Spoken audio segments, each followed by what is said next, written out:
So we need to talk about why some students do better than others, even though they're no smarter, and often they can even work less. And it boils down to how you organize your data. The ability to retrieve data is dependent on how you organize it in your brain. And the single best way to do that is to have a mental image. And I can tell by watching a medical student whether they've memorized or whether they have a mental image. Because if you've memorized, you ask the question, they always look down and you can go, "Dear God, please let divine intervention give me the answer." They're searching their memory for the hook. But if you formed it through a mental image, you always look up because you're seeing it in your mind's eye. It not only organizes your data, but it also allows you to answer a question that isn't quite the way you learned it. You go, well, what if I came at it from the top instead of the side? You look up at your picture and you can imagine what that would look like. So this is what I always tell students with variable success on lab. Performance equals talent times effort times directed effort squared. It's not about studying harder, it's about studying the right way. Today, I'm going to whiteboard how I see regional anatomy when we do heart, because I want you to see what it looks like when I show you my mind's eye. If you're a medical student and you want to learn how to think like a doctor, be sure to subscribe. We post a new episode every week in which we talk about ways that you can learn more effectively so that you're better in the clinical wards and certainly will do better in your exams. Today, we're going to try something different. So I think it would be helpful if you could just see how I draw my mind's eye, because you can do this too. And what I thought I'd do is we'll just start with something simple. One of the common organs I always start with is heart. Everybody loves a pump. And we've always said structure, function. So when we say the word structure, I use that instead of the word anatomy because everyone has their own meaning in the word anatomy. Structure is a very neutral word. But structure has to be understood completely, meaning we start with regional anatomy. We then go to the surface of the organ. We then talk about the internal structure of the organ if we cut it across. We then talk about the architecture of the organ. We then talk about the cells of the organ. Yeah, it still hasn't ended. We then go to the ultrastructure of the organ, and only then do we get to the proteins. So when I say heart, you've got to be able to do all of that. Well, what do I mean when I say regional? Well, I think it's mostly imaging. I don't go to autopsies. I just don't think that's a useful way clinically to think of an organ. So when you say, how do I think of the anatomy of the heart regionally? I'm going to say, 1, you should be able to do a chest x-ray. And 2, you should be able to do the CT scan at T6, and that's a transverse section. If you can do those 2, that really helps you for a lot of the pathology you're going to see in regional anatomy of the heart. Okay, what is going to astonish you is this is my mind's eye. So if you said to me, how do I think about the thorax? I expect one of those 2 pictures to be able to solve a whole discussion. Watch how I do a chest x-ray. Watch this. How easy is that? And the trick is, don't watch me do it. You do it. Because look what I can do with this. I can say, okay, what am I in right here, number 1? That's going to be my superior mediastinum. I guess we have to be able to say, can you break down the anatomy of that? Then we say, what is number 2? And I've actually driven the shape of it, haven't I? Number 2 is going to be my aortic arch.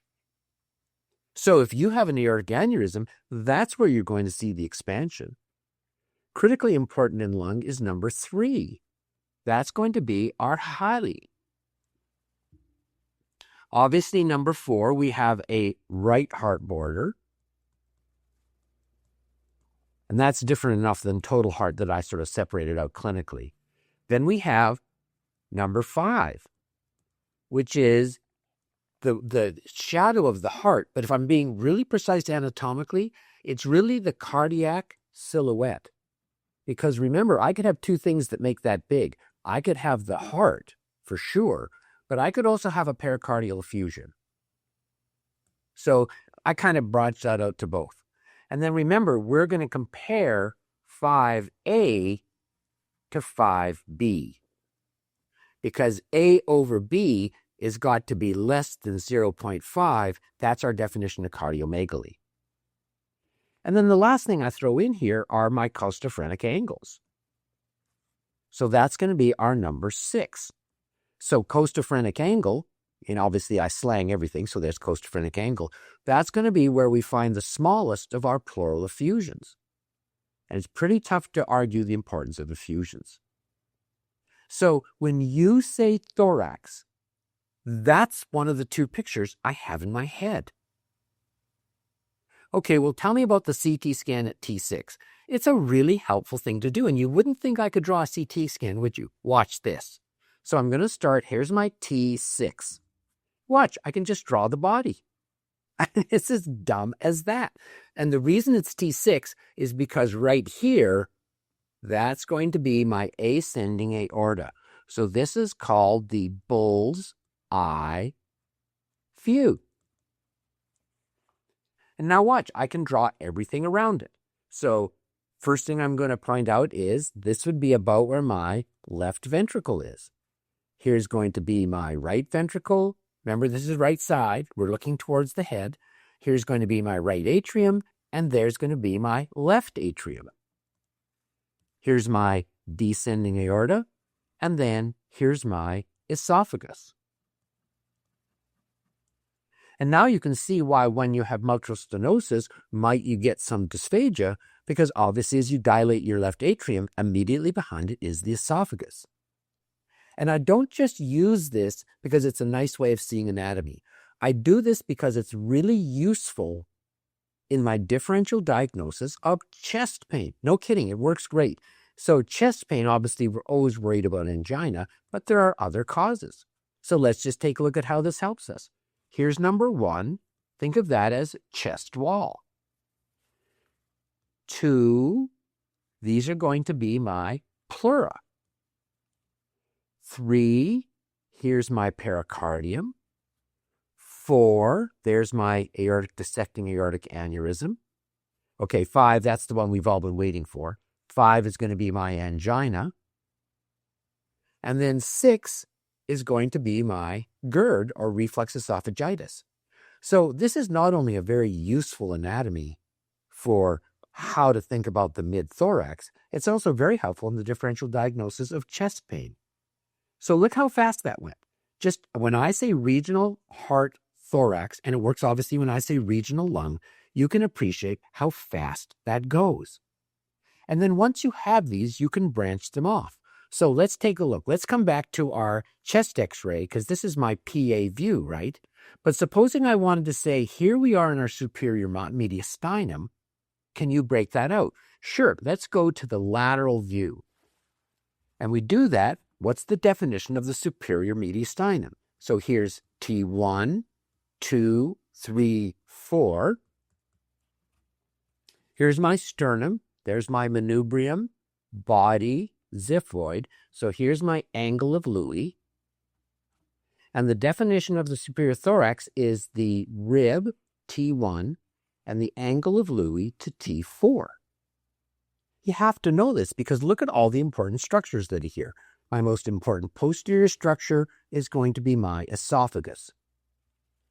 Next up, down comes my trachea, and the definition of the division of the two is the carina defines superior from inferior. So you always know when you're in the superior mediastinum because you have a trachea, and you're in the inferior because you have main stem bronchi. Then we come along. Now we have our thymus, which occurs right across both of them. And then mixed in all the middle of that, I'm going to have all of my lymph nodes. Now you can say, what would the symptoms be, for example, if I had a thymoma?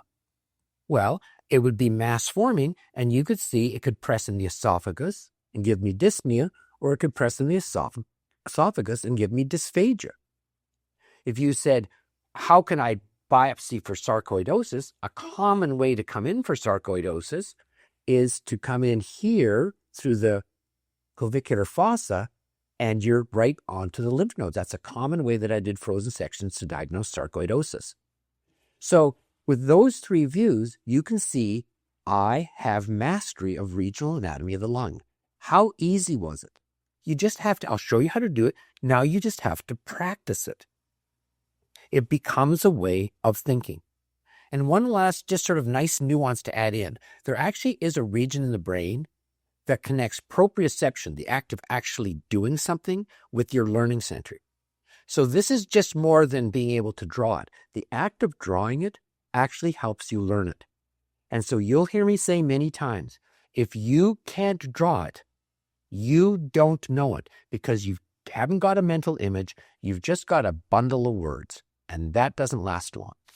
Every time you approach a new organ, you have to have in your mind the essential clinical structure and function, because on that, you're going to build your pathophysiology. I'm convinced that the hardest transition for medical students to make is the ability to do a chief complaint to a differential diagnosis, in which that differential diagnosis is because you have a mental image of the essential pathophysiology of that condition. You've heard me say, if you can't draw it, you don't know it. And by that I mean, you might have a bunch of words, but you haven't got a modifiable, flexible, move from different angles, ask in ways you haven't thought about it, way of thinking about it.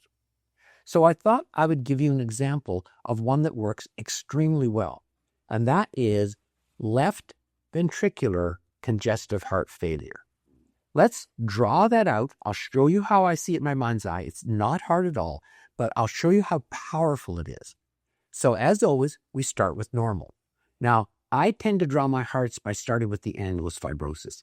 You don't have to. It works for me. It reminds me why supraventricular tachycardias aren't as lethal as ventricular, and it makes it a really nice place to draw. So, for example, there's my high pressure left ventricle. Here's my thin-walled compliant right ventricle. Here's my left atrium with my pulmonary veins, and here's my right atrium with my superior and inferior vena cava.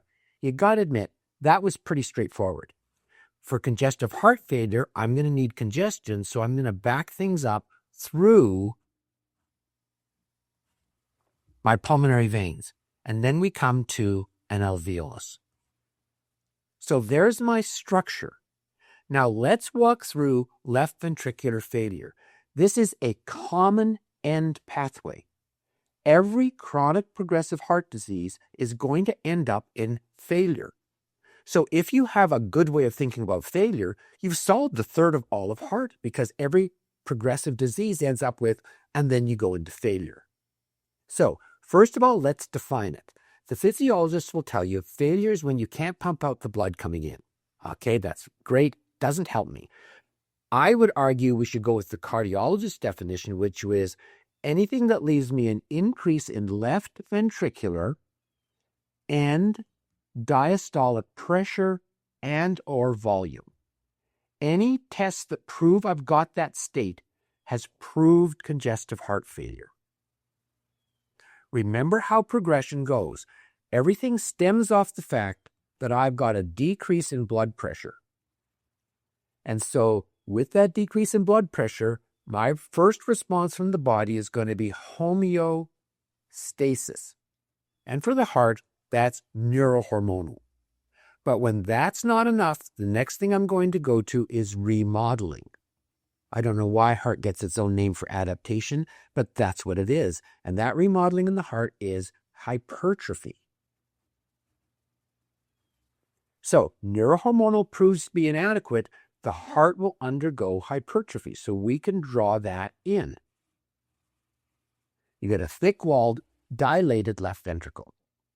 That will compensate for years. However, when you get failure, now we've got this increase in end diastolic volume or pressure. And that gets transmitted into my left atrium, and then it gets transmitted through my bronchial tree. And when it is greater than 20 millimeters of mercury, it's going to form the transudate of pulmonary edema. So watch, I'm going to actually draw the edema. Here's the edema. It comes along, it leaks out along the bronchioles, and then it's going to fill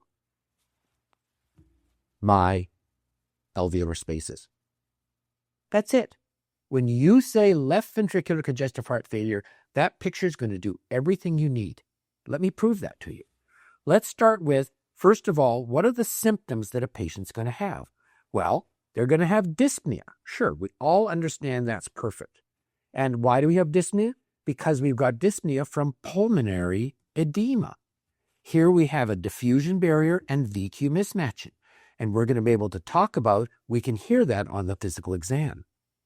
The next thing we're going to have is orthopnea. When you lie flat, you go into failure because you're returning up to 500 milliliters of blood from the lower body, and it tips a borderline heart into congestion. And then the third thing we're going to have is paroxysmal nocturnal dyspnea, and that is more than orthopnea. It is orthopnea plus bronchospasm. So when you ask the patient's symptoms, they not only have a sense of shortness of breath, they wake up with chest tightness and cough. So you've got to be able to explain that. And here we have it here. Here we have this edema, and our bronchioles run alongside the vessels. They are neurovascular bronchial bundles. And when that edema hits the bronchioles, they go into bronchospasm, and that causes the tightness and cough. Well, how about the physical exam? If I gave you a stethoscope, you would be able to hear two things. You would be able to hear crackles. There's our crackles from our pulmonary edema. And you would also hear an S3 because we're going to have that atria kick into a dilated left ventricular chamber. So stethoscope is going to give me crackles and an S3. Okay, what if I gave you a chest x-ray? Well, if I had a chest x-ray, we practiced that when we did anatomy. Here's my chest x-ray. You are going to see your adaptation. So here's where we moved our apical impulse. You're going to be able to see hilar congestion, there by my pulmonary edema, and you're going to be able to see the edema around the septi because they show up as curly B lines. Got to admit, that's pretty impressive, right? Okay, I'm going to give you a single blood test. Well, that's going to be my BNP because it shows increased end diastolic volume pressure, and that's my natriuretic peptide response. And then the last thing I'm going to do is I can give you, here in testing, I can also give you an echo. That's not going to give me all the structure of my heart. It's also going to give me my ejection fraction.